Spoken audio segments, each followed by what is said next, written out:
So do you think weightlifting is something that people can do for an entire lifetime until their 70s and 80s? I mean, it should be. Yeah. There's a bunch of people I know when I first started lifting in the Missouri Valley Conference, Art Tarwater's one of them, like dudes that were coming out in their 70s and 80s and lifting. And we're like, holy crap, that's awesome. Like, but I think it's nowadays, like, people understand that you should be able to lift until your later years. I think that's a big thing that like weightlifting or CrossFit, one of the big benefits is they talk about how people should be able to lift and be functional for lifetime. Right. The thing I hate hearing as a physical therapist is when I'm working with an athlete or someone who used to be an athlete. So let's say I'm working with someone who's 50 or 60, they go, I used to be able to do this. I used to do this. And I said, well, what's your current functional or current fitness program look like? And they're like, well, I go hiking.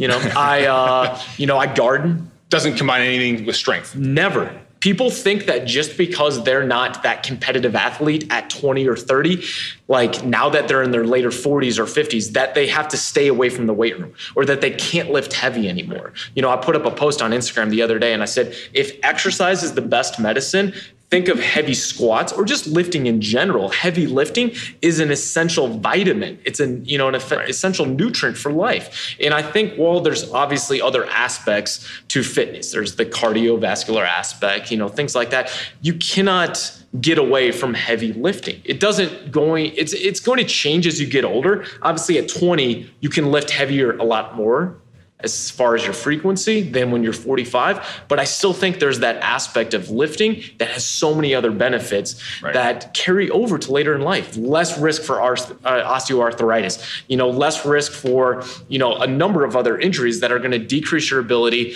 to move and live life the way you want to. It's the use it or lose it approach. It's 100% a use it or lose it. I saw a video not too long ago of a lady who was in her 70s. Mm-hmm. She'd never done any strength sports ever in her life. Yeah. Or any exercise, really. She found powerlifting and loved it and set world records for her age. Mm-hmm. I mean, it's just incredible that people can go that long in life and not find anything fitness related and then find what their actual passion is. Yeah. And I love seeing those stories of people that are continuing to do it at that 70s and 80s. You take that same person and you take, 100 other people at that age group and you look at functionality. Just not even talking about how much someone can lift, but what they do throughout their life. And you'll see that person that's lifting is going to have a better quality of life. They're going to be able to play with their grandkids. Walk up and down a staircase is nothing. Being able to take a little jog if they need to is going to be that much easier than someone who just gardens or just hikes. Not that those things are bad, but they don't stress the body. You're not going to get those adaptations and allowing you to improve your strength and functional abilities like lifting does. And I think Olympic lifting specifically is the antithesis of that functionality because you have to use your strength through full ranges of motion and through your entire body. You're not just training your lower body, you have to use your upper body as well.